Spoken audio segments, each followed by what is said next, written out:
ఈరోజు నెల్లూరు జైల్లో పిన్నెల రామకృష్ణ రెడ్డి గారిని వాళ్ళ బ్రదర్ని కలవటం జరిగింది. నిజంగా చాలా బాధగా ఉంది. ఈ రాష్ట్రంలో కూటమి ప్రభుత్వం అరాచక పాలనకి, అక్రమ కేసులకి పిన్నెల రామకృష్ణారెడ్డి గారి కేసు ఒక నిదర్శనం అని కూడా చెప్పచ్చు. ఎందుకంటే స్పష్టంగా తెలుగుదేశం వాళ్ళని పొడిచి చంపుకున్నారు అని చెప్పి సాక్షాత్తు ఎస్పీ శ్రీనివాస్ గారే చెప్పడం జరిగింది. మీరందరూ కూడా విన్నారు, చూశారు. పచ్చపత్రికైన ఈనాడులో పెద్ద అక్షరాలతో రాశారు, ఆధిపత్య పోరులో తెలుగుదేశం కార్యకర్తల్ని వాళ్ళే పొడిచి చంపేశారు అని చెప్పి. ఇంత క్లియర్ కట్గా ఒకే పార్టీలో వాళ్ళకి వాళ్ళు కొట్టుకొని చచ్చి వాళ్ళే పొడుచుకుంటే సంబంధం లేని మా నాయకుడిని ఈరోజు పిన్నెల రామకృష్ణారెడ్డి గారిని వాళ్ళ బ్రదర్ని అరెస్ట్ చేసి వేధించడం ఎంత దురదృష్టకరం ఒకసారి చూడండి. ఎందుకంటే చంద్రబాబు నాయుడు కూటమి ప్రభుత్వం అధికారంలోకి వచ్చిన రోజు నుంచి పిన్నెల రామకృష్ణ గారి కుటుంబం మీద ఏ విధంగా కక్ష సాధిస్తున్నారో మనం అందరం చూస్తున్నాం. 16 నెలల్లో 16 కేసులు పైగా వేసి ఎలా వేధిస్తున్నారో కూడా మనం కళ్ళారా చూసాం. అసలు తెలుగుదేశం వాళ్ళు రిగ్గింగ్ చేసుకుంటుంటే ఆ రిగ్గింగ్ ఆపిన కారణాన్ని చూపించి అది కూడా ఒక కేసు పెట్టి గతంలో కూడా దాదాపుగా 52 నుంచి 54 రోజులు లోపల పెట్టడం మనం గమనించాం. అంటే ఎటుపోతుంది పోలీసు వ్యవస్థ, ఎటుపోతుంది? రెడ్ బుక్ రాజ్యాంగానికి అనుగుణంగా లోకేష్ చెప్పిన దానికి తానా అంటే తందానా అన్నట్టుగా పోలీస్ వ్యవస్థ మారిపోవటం చాలా దురదృష్టకరం. కాకి చొక్కాలు వేసుకోవాల్సిన వాళ్ళు పసుపు చొక్కాలు వేసుకొని ఈరోజు అక్రమ కేసులు పెట్టుకుంటూ పోతుంటే ఏం మెసేజ్ ఇస్తున్నారు మీరు? రాబోయే కాలంలో దీనికి 10 ఇంతలు చేయమనా?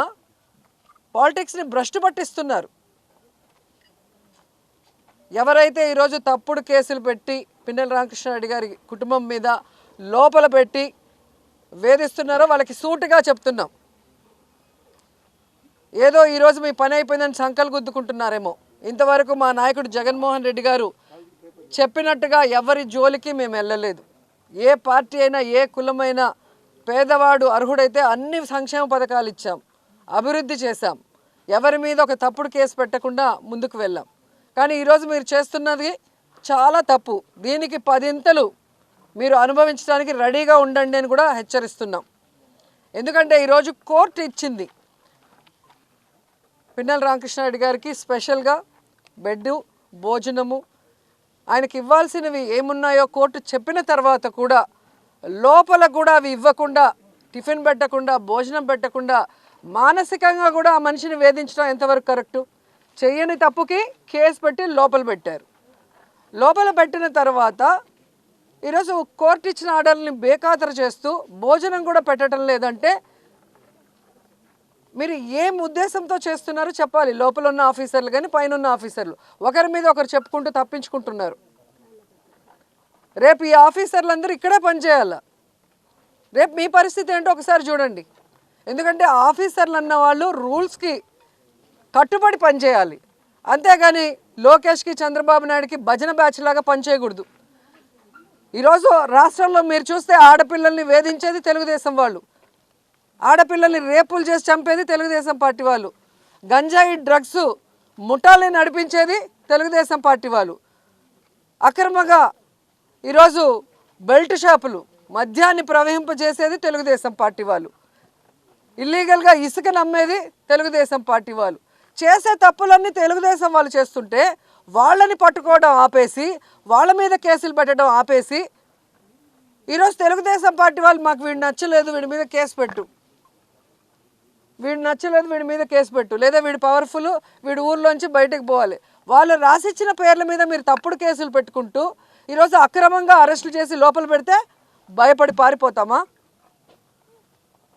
ఈరోజు కూటమి ప్రభుత్వం ఎంత వరస్ట్గా తయారైందంటే ఎక్స్ మినిస్టర్లు, ఎక్స్ ఎమ్మెల్యేలు, ఎక్స్ ఎంపీలు, ఐఏఎస్ ఆఫీసర్లు, ఐపీఎస్ ఆఫీసర్లు, వ్యాపారస్తులు ఎవ్వరూ లేదు. వాళ్ళకి నచ్చలేదు అంటే అక్రమంగా కేసు పెట్టడం, లోపలేయటం.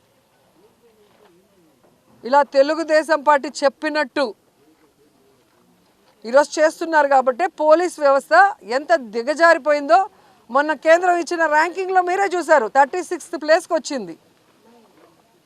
దీనికి చంద్రబాబు నాయుడు హోంమంత్రి అనిత గారు సిగ్గుపడాలి, ఈ పోలీస్ వ్యవస్థ సిగ్గుపడాలి. ఏంట్రా మనం ఇలా అయిపోయాం, భారతదేశంలో అందరూ మనం చూసి నవ్వుకుంటారన్న ఆలోచన వాళ్ళకి రావాలి. ఇంకా ఘోరమైంది ఏంటంటే ఎమర్జెన్సీ రెస్పాన్స్ అని ఉంటుంది. ఆ ఎమర్జెన్సీ రెస్పాన్స్ అయితే చిట్ట చివరి స్థానానికి ఆంధ్రప్రదేశ్ వచ్చింది అంటే ఇక ఈ పోలీసులు వాళ్ళు ఎందుకు ఏదైనా నీళ్ళ లేని బావిలో దూకచ్చు. రాష్ట్ర పరువుని సర్వనాశనం చేశారు. రాష్ట్ర ప్రజలతో ఓట్లు వేయించుకున్నామని చెప్పి తీయగా అబద్ధాలు చెప్పి వాళ్ళకి వెల్ఫేర్ చేయకుండా వాళ్ళని మోసం చేసేసారు. తీరా ఏం చేశారే అంటే సంపద సృష్టిస్తామంటూ అప్పులు సృష్టిస్తున్నారు. ఈరోజు మంగళవారం నాకు తెలిసి ఈరోజు మళ్ళీ 6,000 కోట్లు అప్పు చేస్తున్నారు.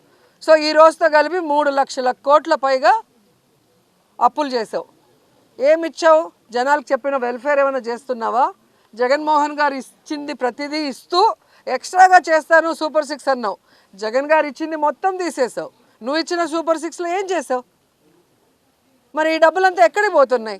ఇన్ని లక్షల కోట్లు అప్పు చేస్తున్నావు. ప్రజలకి వెన్నుపోటు పడటం ఈయనకి వెన్నతో పెట్టిన విద్య. మాకైతే ఇంకా బాధాకరం. రాయలసీమ లిఫ్ట్ ఇరిగేషన్ని మొన్న చూసాం మనం. రేవంత్ రెడ్డి గారు అసెంబ్లీలో మాట్లాడేది చూస్తే చంద్రబాబు కంటే ఎవరైనా రాయలసీమ ద్రోహి ఉన్నారా? నువ్వు పుట్టింది రాయలసీమలో, పెరిగింది రాయలసీమలో. ఈరోజు నువ్వు సీఎంగా ఉన్నావు అంటే ఆ రాయలసీమ ప్రజల ఆశీస్సులతో. అలాంటి రాయలసీమకి వెన్నుపోటు పొడవాలన్న ఆలోచన నీకు ఎలా వచ్చిందని నాకు అర్థం కావట్లేదు. ఆ రోజేమో రాష్ట్ర విభజనకి సంతకం చేసావు, ఆంధ్రప్రదేశ్ని సర్వనాశనం చేసావు. ఈరోజు రాయలసీమ లిఫ్ట్ ఇరిగేషన్ పని చేయకుండా ఆపేసి రాయలసీమకు అన్యాయం చేస్తున్నావు. రాయలసీమ ఏం తప్పు చేసింది? మీకేం అన్యాయం చేసింది? ఈరోజు రాయలసీమ కరువు శాశ్వతంగా పరిష్కరించాలన్న ఒక గొప్ప ఉద్దేశంతో జగన్మోహన్ రెడ్డి గారు ఈ రాయలసీమ లిఫ్ట్ ఇరిగేషన్ని తీసుకొచ్చారు. 960 కోట్లు దీనికి వెచ్చించడం జరిగింది. మన శ్రీశైలంలో వాటర్ని మన రాయలసీమకే కాదు ముఖ్యంగా నెల్లూరు జిల్లాకు కూడా సాగునీరు తాగునీరు ఇస్తారు ఆ ప్రాజెక్టు పూర్తయితే. అలాంటి ప్రాజెక్ట్ని పూర్తి చేయాల్సింది పోయి హైదరాబాద్లో మీ ఆస్తుల్ని కాపాడుకోవడం కోసం ఈరోజు రాయలసీమ భవిష్యత్తును మీరు ఎలా తాకట్టు పెడతారు? మీరు రాయలసీమకి వెన్నుపోటు పొడిచిన విషయము ఈరోజు మీ పార్ట్నర్ ఓటు నోటు కేసులో నీతో పాటు దొంగ మీ పార్ట్నరే స్వయంగా అసెంబ్లీలో ప్రకటించారు. నేను రాయలసీమలో పుట్టాను, రాయలసీమ అంటే నాకు ఇష్టమని ఇంకొకటి చెప్తాడు. Pawan Kalyan deputy CM. మరి ఎక్కడికి వెళ్ళావు పవన్ కళ్యాణ్? ఈరోజు రాయలసీమకు అన్యాయం జరుగుతుంటే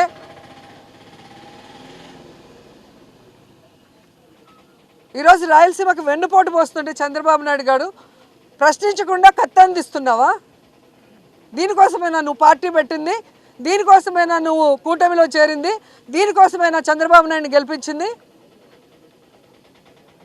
ఇంకా 15 సంవత్సరాలు చంద్రబాబు నాయుడు ముఖ్యమంత్రి చేయడానికి పనిచేస్తూనే ఉంటాను. దేనికి? ఈ రాష్ట్రం అనేది లేకుండా, మ్యాప్లోనే ఆంధ్రప్రదేశ్ అనేది లేకుండా చేయడానికే ఆయనతో జత కలుస్తామని అడుగుతున్నా. మీరు వచ్చింది రాష్ట్రాన్ని బాగు చేయడానికో రాష్ట్ర ప్రజలకు మంచి చేయడానికో కాదనేది అందరికీ అర్థమవుతుంది. కేవలం కక్ష సాధింపులు, రెడ్ బుక్ రాజ్యాంగం అంటూ ఏ విధంగా విచ్చలవిడిగా అరాచకాలు చేస్తున్నారు, అన్యాయాలు చేస్తున్నారు, దోపిడీలు చేస్తున్నారు ప్రజలందరూ గమనిస్తున్నారు. ఖచ్చితంగా నేపాల్లో లాగా మిమ్మల్ని కూడా తరిమి తరిమి కొట్టే రోజులు చాలా దగ్గరలో ఉన్నాయని కూడా హెచ్చరిస్తున్నాం.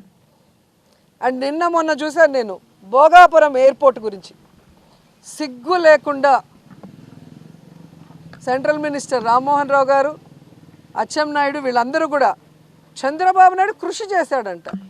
ఏం కృషి చేశాడు నాయన? ఎన్నికలు ఉన్నాయంటే నెల ముందర రాయేయటమా? ఇలాంటి రాళ్ళు రాష్ట్రం మొత్తం వేశాడు. ఏ రోజు ఏ రాయికి పనిచేయలేదు.